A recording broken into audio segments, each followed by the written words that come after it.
Gusto nyo bang makilala ang inyong business, kumita, sumikat at maging patok online or TV? Get more customers and grow your business. Advertise now.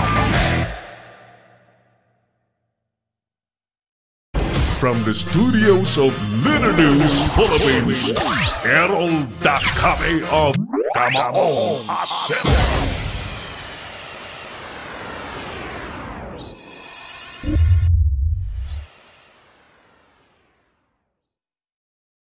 Thank you. Balik po tayo sa ating palatuntunang Camaong Asero na napapanood po worldwide. Batiin ko pala ulit yung mga taga Olongapo City. Daming nanood sa ating video patungkol po sa kalalagayan ng Olongapo kahapon. At patuloy na dumadami yung nanonood. Yan po ay purposely para sa information drive ng mga taga Olongapo City. You've lost the glory of Olongapo City. At basically, ang kagandahan at ikapapangit po ng isang lungsod, normally, depende po yan sa mga namamahala. Yan po ang katotohanan po dyan. Tuloy tayo. Samantala, magandang hapon din kay Miguel Hotohot, ang may-ari po ng Diario Pilipino. Yan, weekly newspaper na naglilingkod po sa ating mga komunidad. At magandang hapon din po sa mga taga Pasay City. May kotong ka pa lang na dali dyan sa Pasay City, ano? Ayan, dapat talaga maganyang mga perwisyo sa lipunan, kay pulisman yan, kay militar, o kung ano man po ang estado niyan sa buhay kapag ka umaabuso talagang dapat yan ay lambatin kagad para matigil ang kanilang katarantaduhan. Imagine niyo po, pag-upo ng Pangulong Duterte, dinoble ang sweldo ng mga pulis. Kung dati-rati po ay parang mga 20 mahigit lamang. Ngayon, ang pinaka-basic pay ng isang pulis, if I'm not mistaken, ay 40,000 plus. Yan. Pinaka-basic doon po sa pinakamababang ranggo. Kung ikaw ay kapitan, major, colonel, siyempre, mas malaki. Kaya nga't ang aking punto po ay wala nang dahilan dapat na magloko ang mga nasa PNP. Dahil kung ang bubuhayan nyo lamang po ay isang pamilya and you are living a simple life, I'm very sure magiging matahimik at walang problema ang buhay po ng mga pulis at ang kanilang pamilya. Lumulutang lamang ang problema kapag ang mga naka-uniforming police o ang mga active policemen o mga pulis ay nagbibisyo ng kung ano-anong bisyo. Bisyong merong di ba? ABS. May bisyong ABS eh. Alak, babae, sugal. ABS.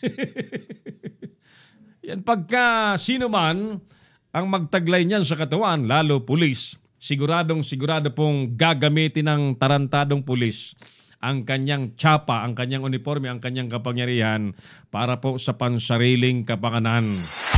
Isa lang masasabi po natin, aabutan po kayo ng kamay na bakal.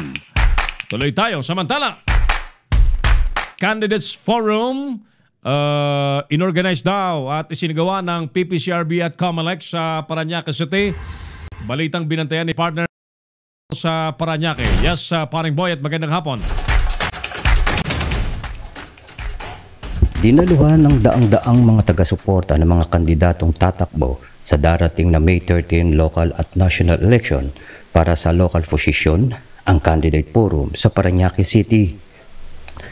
Ang Candidate Forum ay inorganisa ng Commission on Election ng Parañaque City at Paris Pastoral Council for Responsible Voting o PPCRB. Ayon kay PPCRB Executive Director Maria Isabela Benaobra, layunin ng forum na makilatis ng mga botante ang mga kandidato na malaman ang kanilang plataporma de gobyerno sakaling maupo sila sa pwesto at maging honest, orderly at peaceful ang eleksyon sa lungsod. Sa forum, ang 45 kandidato sa District 1 at District 2 ng Parañaque City para sa representante sa Kongreso, Mayor, Vice Mayor at Councilors ay may tig-1 minuto para ilahad sa mga botante ang kanilang plataporma, habang tigda 2 minuto naman sa pagsagot sa 2 katanungan ang mga kandidato. Sa pagkaalkalde ng lungsod ng Parañaque, 3 ang kandidato na may matunog na pangalan. Sila ay sina June Bernabe at Edwin Olivares. Sa Vice Mayor, 2 ang kandidato, si Jose Goles na incumbent Vice Mayor at Jeremy Marquez, habang sa Kongreso naman ay si Jaime de los Santos at Eric Olivares. Sa kabila ng hiyawan at palakpakan ng magkakahiwalay na grupo ng mga taga-suporta na nakasuot ng pulang t-shirt para sa grupo ni June Bernabe at puting t-shirt naman kay incumbent Mayor Edwin Olivares, wala namang tensyon ang naghari sa bawat isa. Dahil sa walang binitawang batikos sa kanilang speech, ang mga kandidato natapos ng mapayapa at matagumpay ang candidate forum na naganap sa lungsod Parañaque. Mula sa Parañaque City, Boyet Guillermo, Leader News Philippines. Si Errol Dacame, ang Kamaong Asero. Dapat naman talaga ganun, ano? So that the public can have an intelligent choice. Hindi yung batuhan po ng mga putik, siraan dito, siraan doon, at hindi po nakafocus sa plataforma ang problema. Lahat naman po yan may magandang plataforma, but basically, ang mga nakaupo na po ay mahusgahan base po sa kanilang performance. Ayan. Yung sa Parañaque pala, naglalaban lamang sa pagka-alkalde, parehas na naging mayor. Edwin Olivares, the incumbent, and former Mayor June Bernabe, naging alkalde na rin. So parehas po sila mahuhusgahan base po sa kanilang mga track records. So nasa inyo po yan, mga taga Parañaque. Marisol Asuela, magandang gabi dyan sa Parañaque City. At tayo pala'y nakikiramay sa pagpanaw ng wala sa panahon ni JM. Nakaburol dyan sa Holy Trinity Chapel sa Parañaque City. At siyempre yung ating pagpaabot ng condolence, pakikiramay sa buong pamilya. Tuloy-tuloy tayo. Full operations po ng hybrid train na gawang Pinoy. Gagamitin na po ng PNR at masusubukan na po ng mga pasahero mula sa susunod na buwan. Ayan, alamin natin at panoorin ang report na magandang report na ito ni Nolan Ariola. Yes, Nolan, magandang hapon. Simula sa ika-6 ng Mayo, magagamit na ng publiko ang hybrid electric train ng Department of Science and Technology. Pinangunahan ni Secretary Fortunato de la Peña ang ceremonial ribbon cutting sa Biñan, Laguna, isa sa mga istasyon ng Philippine National Railways. Aabutin ng 19 na araw bago tuluyang ma-turnover ang mga bagon ng train sa PNR. Kaya libre muna ang sakay dito ng mga pasahero. Gawang Pinoy ang hybrid 8 trains na ito na dinevelop ng Metals Industry Research and Development Center ng DOST. Ayon kay Pablo Acuin, Senior Science Research Specialist ng MIRDC, bukod sa ito air condition, meron itong CCTV, LED TV, automatic sliding doors. At ang mga bintana ay gawa sa fully carbonated na material para tiyak kaligtasan ng mga pasahero.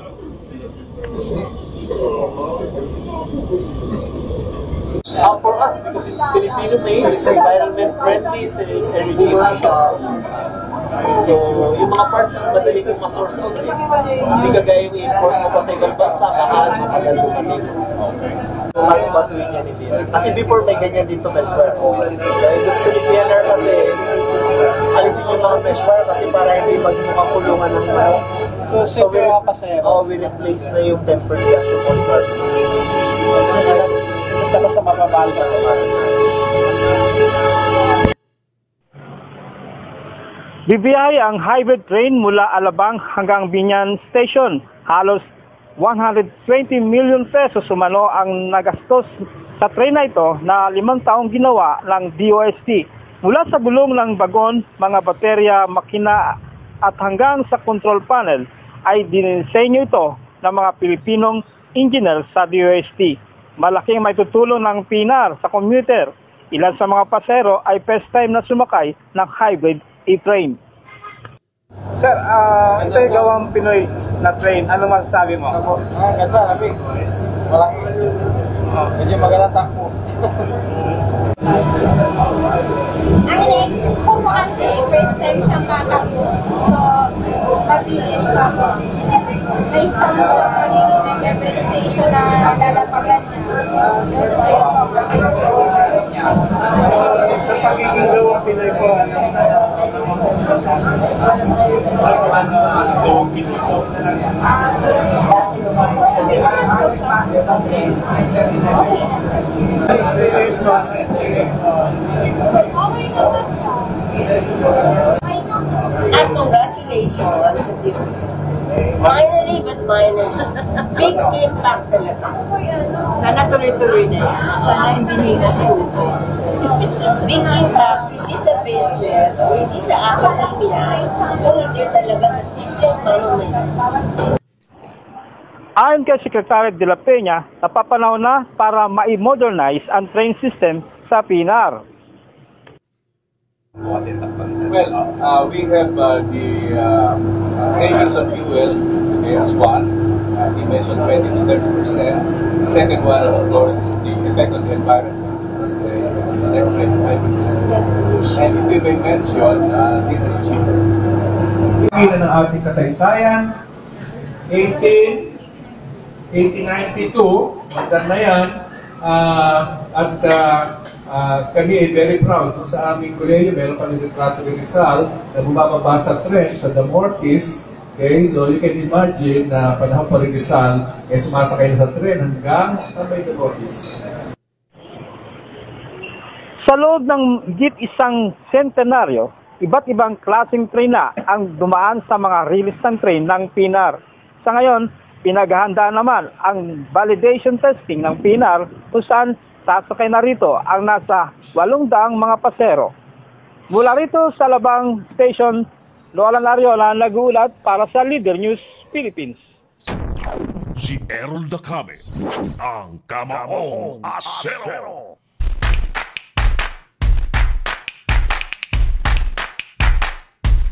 I would like to say congratulations sa mga taga DOST, especially kay Secretary Fortunato de la Peña. Ayan. For developing an e-train, hybrid electric train na hindi na po natin kailangang mag-import tulad po ng sa MRT niyan. Nako, pwede naman pala eh. Pwede naman palang gumawa ang mga Pilipino. And I'm looking forward na very soon ay mga sasakyan ay magawa na rin po ng mga Pilipino. O hindi puros tayo import dito, import doon. At nagkakaroon po ng hanap buhay yung mga nasa ibayong dagat na mga kapit bansa natin. Alam niyo po, we really have to set a direction of industrialization. Nga lamang, dapat itong taga-Department of Agriculture patatagin muna ang mga programa natin sa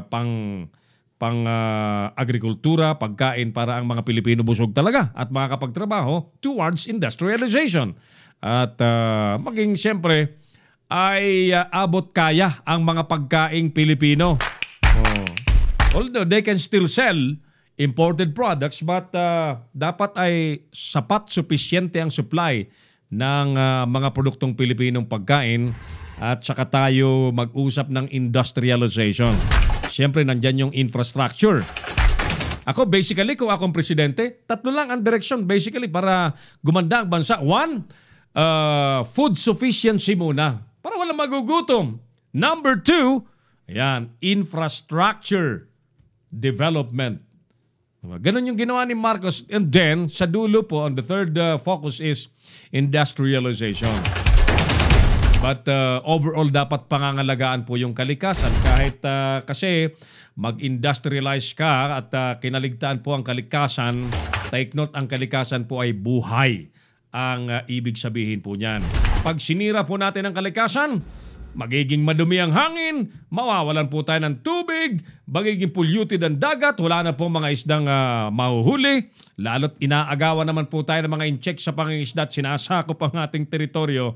The more that we have to focus and introduce sustainable agricultural program para po matiyak na sapat ang mga pagkaing Pilipino at nang makapagtrabaho tayo sa mga mas komplikado pong mga pangarapan ng ating bansa. Ituloy-tuloy natin ang mga balita. Mauubos yung aking oras ng puros balita lang talaga, Clarence, ano? Balikan ko lang yung ating survey question para may sumagot man lang, ano? Sa kabila po ng maigting na anti-drug war ng gobyerno, bakit lalong lumalala naman ang droga sa bansa? Pag-isipan nyo nga.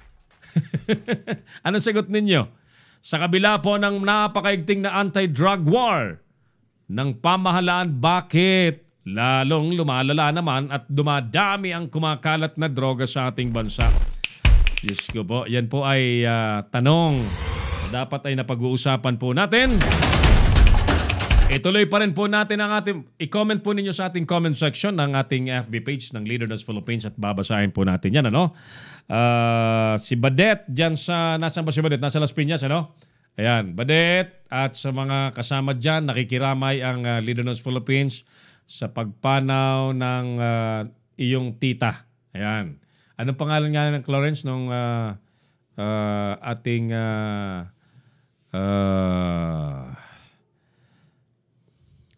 yan, banggitin. Rosemary. Yan, Tita Rosemary na nanganak pero medyo hindi po pinalad at inabutan po ng sobrang pagdudugo. Hindi nampat yung dugo. Yun po. Binawian po ng buhay. So kami po ay nakikiramay sa buong pamilya. Okay? Nakikiramay po ang Leaders Philippines, si Errol Dacame, si Clarence at ang ating buong tropa sa LNPH. Tuloy tayo! Dahil naman po sa sunog, ang sunog pong yan ay nag-iwan po ng 9 na pamilyang nawalan po ng tahanan sa Marikina City. Report! Mainit na report ni Ron Soriano. Yes, Ron. Natupok na matinding apoy ang makabahayang gawa sa light materials kahapon ng tanghali sa lugar ng Tumana, Mostasa Street, lungsod ng Marikina. Ayon sa mga residente ng naturang lugar, agarang kumalat ang apoy sa hindi matukoy na dahilan. Tingin ko po sa may grills namin maano na yung apoy, binuhusan ko ng tubig. Papa. Lalong lumalaki. Ayun. Malaki yung apoy. Papa. Hindi na tayo kaya. Umiikot na yung apoy sa bahay namin. Kasi nasusunog na rin yung kabila. Papa. Lumusot kami doon sa taas, may bintana doon. Doon na kami duman, kami sa kalabasa, doon na kami bumaba. Dagdag pa rito ni BFP Chief Operations Officer Inspector Fribaldo ng Marikina, 9 na bahay ang nasunog at 9 na pamilya ang apektado. Wala namang nasawi sa nangyaring sunog. 50,000 piso ang naitala na napinsala ng sunog. Ito ay kanila pang masusing iniimbestigahan. Hinagpis at pagkabahala ang nadarama ngayon ng mga residenteng biktima ng naturang sunog. Pagkabas ko sir, yung usok na usok sir, nakita ko na yung apoy sir, laglaga na yung mga kahoy. Kaya nawagin ko yung nadalat sir, lahat. Lumaga lang sir, mga bata na naligtas lahat ng mga bata. Ako sir, yung gamit sa college ko, naubos.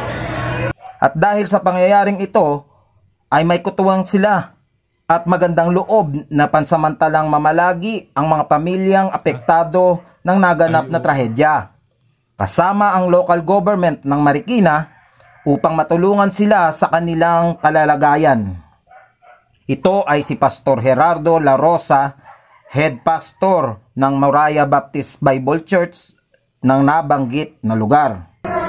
Ating pong hinikayat po ang mga nasunugan na dito muna po sumilo upang maibsan yung kanilang nararamdaman na kabalisahan po at makasumpong muna sila ng pangsamantalang kapayapaan at kagalakan din po natin na sila ay makitang maging masaya kahit sa kabila ng ganitong matinding pagsubok na nangyari po sa kanilang mga pamilya. Mula sa lungsod ng Marikina, Ron Soriano, nag-uulat para sa Leader News Philippines. Magbabalik si Errol Nakame sa Kamaong Asero.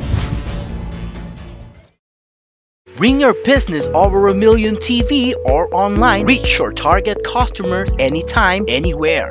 Your brand on TV or on the web. Get more customers and grow your business. Advertise now.